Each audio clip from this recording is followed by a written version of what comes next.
you need to carry the presence of God. அந்த presence எப்படி இருக்கணும்னா தேவன் பிரசன்னம் செய்து கொண்டிருக்கிறார்.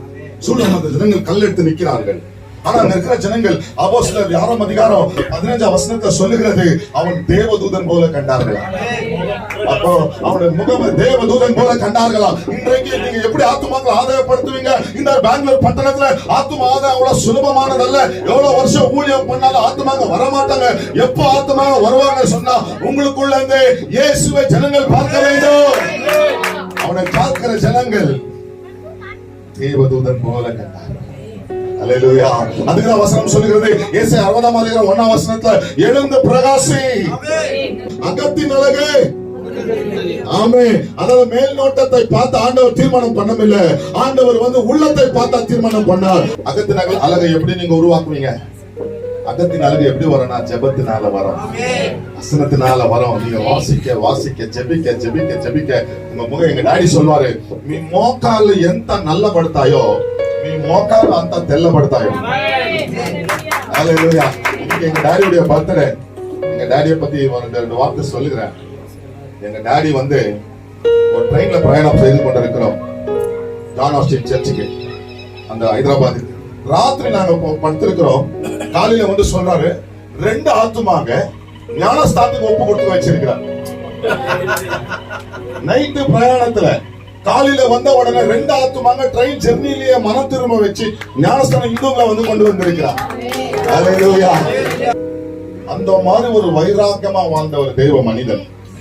இன்றைக்கு பவுலும் சீலாவும் 2 பேரும் போய் கொண்டிருக்கிறார்கள். அப்போஸ்தலர் 16ஆம் அதிகாரத்துல அவர்கள் போய் கொண்டிருக்கும் போது அவங்க சொல்லவில்லை, என் கூட தேவ சமூகம் இருக்குது, நான் பெரிய ஒரு பிஷப், என்கிட்ட கார்டு பாருங்க, என்னுடைய நோட்டீஸ பாருங்க, எதுவுமே சொல்லவில்லை. அங்க இருக்கிற குறிப்பு காட்சி பார்த்து சொல்றா, இதோ இந்த பக்கத்துல போய் கொண்டிருக்கிறார்கள் உத்தமமான தேவதாசர்கள். அதாவது அசுத்தாவியை கண்டுபிடிக்கணும். உங்களுக்குள்ள தேவ சமூகம் இருக்கிறது. தேவன் அந்த சமூகத்தை நீங்க சுமூகத்துக்கு போறீங்க. அங்கே சமாரியா ஸ்திரீ எலிசாவை பார்த்து ஒருவர் காரை சொல்லுகிறார், என்னன்னு சொன்னா, இந்த பக்கமா போய் வந்து கொண்டிருக்கிற மனுஷன் பரிசுத்தவான். ஆனா இன்னைக்கு நம்ம என்ன பண்ணுகிறோம்? Wait and wait, wait and wait.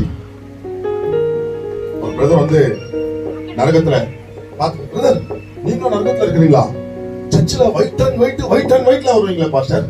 நீங்க போய் நரகத்துல இருக்கிறீங்கன்னா அந்த பையன் நம்ம பாஸ்டர் கூட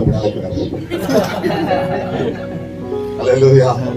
பிரியமானவர்களே, இன்றைக்கு என்ன அப்படின்னு கேட்டீங்கன்னாக்கா, நம்ம பரிசுத்தமா நம்ம அட்வர்டைஸ்மெண்ட் பண்ற அவசியம் இல்ல. பரிசுத்தம் ஜனங்கள் அடைய வேண்டும். ஏன்னா தானியேல் ராஜா தானியேலை பார்த்து சொல்லுகிறான், தானியேலே தானியேலே, நீ நித்தமும் ஆராதிக்கிற தேவன் ஜீவன் உள்ளவன். அந்நியர்கள் சொல்லணும் உங்களை பார்த்து.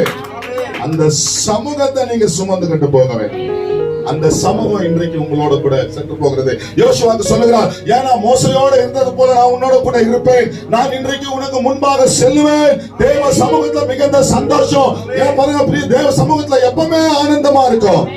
ஆமென். அந்த சமூகம் ஜனங்க உங்களை பார்க்கிறவங்க அந்த சமூகத்துல இன்றைக்கு நீங்க அர்ப்பணிக்க போறீங்க. கர்த்தர் உங்களை ஆசீர்வதிப்பார். அல்லேலூயா. ஏன் இயேசு நாமத்துல நான் போக மாட்டேன்? ஏன்? நான் பாரு PhD படிச்சிருக்கிறேன், நான் MD படிச்சிருக்கிறேன், நான் டாக்டரேட் எடுத்திருக்கிறேன், இதெல்லாமே பண்ணிருக்கிறேன், ஏன் போக மாட்டேன்னு சொன்னாராம்.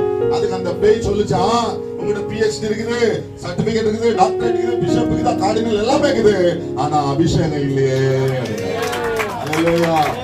அந்த அபிஷேகத்தை செய்வதுதான் இன்னைக்கு எல்லார் நகர்ல பெங்களூர் அசைத்துக் கொண்டிருக்கிற பிலிப்பையா அவர்கள் இன்றைக்கு இந்த கூட்டத்தை சிறப்பா நடத்தி கொண்டு வருகிறார்.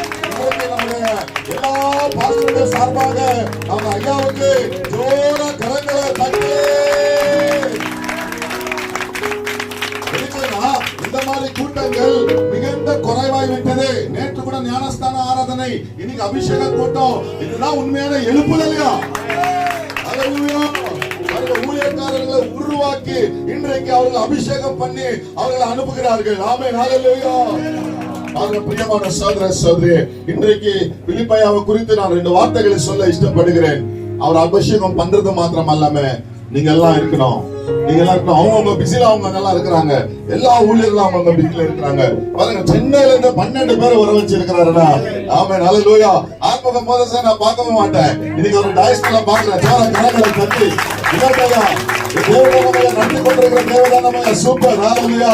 சந்தோஷமா நீங்க ஜெபிக்கும் போது வல்லமையான தேவ சமூகம், தேவ பிரசன்னம், ராஜேந்திரனையா சீனியர் மாஸ்டர், ஹalleluya. ஸ்தோத்திர பாபுயா, பிஷப்பையா, ஜோர கரங்களை தட்டி ஆச்சனையா, ஜோஷுவாயா, கர்த்தருடைய விசேஷமா மதனையா, எல்லாம் உங்க பிள்ளைங்களுடைய ஊழியம் இன்னும் டபுள் கனமாக கர்த்தர் நடத்த போகிறார். ஹalleluya. அந்த அபிஷேகம் நம்ம மத்தியில இறங்கி வந்திருக்கிறது. ஆமென். அபிஷேகம் என்று சொன்னால் நுகங்களை முறிப்பது. ஆமென். அபிஷேகம் என்ன செய்யும்? நுகங்களை முறிக்கும். ஹalleluya. நுகனா என்ன? அடிமைத்தனம். அநேக அடிமைத்தனத்தில் இருக்கிற எல்லா ஆத்துமாக்களுடைய வாழ்க்கையில நுகத்தை முறிக்கிற ஆண்டவர் உங்களை தெரிந்து கொண்டிருக்கிறார். ஹalleluya. ஒரு பெரிய பரிபூர்ணமாக 2024 இன்றைக்கு ஆண்டவர் செய்கிற ஒரு எழுப்புதலின் காரியம் இந்த நாளா இருக்கிறது. ஹalleluya. ஹalleluya. 1 சாமுவேல் 16ஆம் அதிகாரத்தை எடுத்துக்கொள்ளுங்க.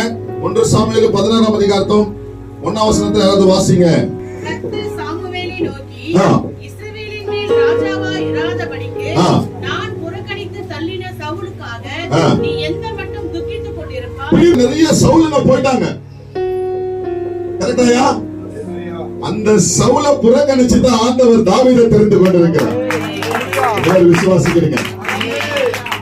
அதாவது எஸ்தருக்கு சொன்ன மாதிரி, எஸ்தரே நீ இந்த காலத்துல மௌனமா இருந்தால் ரட்சிப்பு இன்னொரு பக்கத்துல இருந்து வரும். ஏன்னா ஆண்டவர் மௌனமா இருக்க மாட்டார். ஏன்னா ரட்சிப்போ கர்த்தரால் வரும். குதிரைகள் யுத்தத்துக்கு ஆயத்தமா இருந்தாலும் ஜெயமோ கர்த்தரால் வரும் என்று சொன்னபடியாக என் மீட்பர் இது உயிரோடு இருக்கிறார். உலகத்துல இருக்கிறவனை பார்க்கலாம், நமக்குள்ள இருக்கிற கர்த்தர் பெரியவனா இருக்கிறார். ஹalleluya. நிறைய சவுல் வேண்டிய அந்த அபிஷேகம் தாவீதுக்கு இன்னைக்கு ட்ரான்ஸ்பர் ஆகி கொண்டிருக்குது. தாவீதுக்கு இன்னைக்கு ட்ரான்ஸ்பர் ஆகி கொண்டிருக்குது. ஹalleluya. ஹalleluya. பாருங்க பிரியமானவர்களே, அப்பொழுது கொம்பை எடுத்து போய் ஜெசி வீட்ல போய் அபிஷேகம் பண்ணேன்னு சொன்னார்கள். எஸ்சி வீட்ல எஸ்சி ஏலியாம் என்ற பெரிய அண்ணனை கொண்டு வருகிறார், அமினதாபை கொண்டு வருகிறார். ஆனா யாருமே செலக்ட் ஆகல. பாருங்க, சொந்த அப்பா வந்து மறந்து இருக்கிறார். அவன் எங்கேயோ ஆடு மேய்ச்சு கொண்டு இருக்கிறான்னு சொல்லி சொந்த அப்பாவே மறந்து விட்டார் தன்னுடைய மகனை. தமிழ்ல ஒரு பாடல் இருக்குது, தாய் தன் பாலகனையே மறைந்திலும் நான் மறப்பேன் என்று சொன்னதால் அப்படின்ற மாதிரி. இன்றைக்கு மனுஷர்கள் மேல்நோட்டத்தை பார்ப்பார்கள், கர்த்தர் நம்முடைய உள்ளத்தை பார்ப்பா. அப்போ இன்னைக்கு உங்க வாழ்க்கையில அகத்தின் அழகு, ஆமென், அதாவது மேல் நோட்டத்தை பார்த்து ஆண்டவர் தீர்மானம் பண்ணவில்லை. ஆண்டவர் வந்து உள்ளத்தை பார்த்தா தீர்மானம் பண்ணார். ஆக தாவீதை கொண்டு வாங்க அப்படின்னு சொன்னாங்க. தாவீதை பார்த்த உடனே சாமுவேல் அசைந்து விட்டான். ஒரு ஆடு மேய்ப்பன், ஒரு சின்ன பையன், ஹைட் வெயிட் இல்லாம இருக்கிறவன், பார்க்கிறது அழகா இருந்தாலும் ஹைட் வெயிட் இல்லாதவனா இருந்தாலும் ஆண்டவர் சொல்கிறார், உன்னுடைய கொம்பை எடுத்து அவன் மேல தைலத்தை ஊத்து என்று சொல்லுகிறார். இன்றைக்கு ஆண்டவர் உங்களை அப்படிதான் செலக்ட் பண்ணி கொண்டிருக்கிறார். இன்னைக்கு நிறைய ஊழியர்கள் உங்களை தள்ளி இருக்கலாம், ஆத்மாவை தள்ளி இருக்கலாம், குடும்பத்தை தள்ளி இருக்கலாம். ஆனா இன்றைக்கு பிலிப்பையா மூலமாக நீங்கள் செலக்ட் ஆயிருக்கிறீர்கள். உங்க மேல தேவனுடைய அபிஷேகம் இறங்கி வந்து கொண்டிருக்கிறது. அந்த ஒரே ஒரு காரியத்தை நான் சொல்லி உங்களோட முடிக்கிறேன். அந்த ஒரே காரியம் என்ன?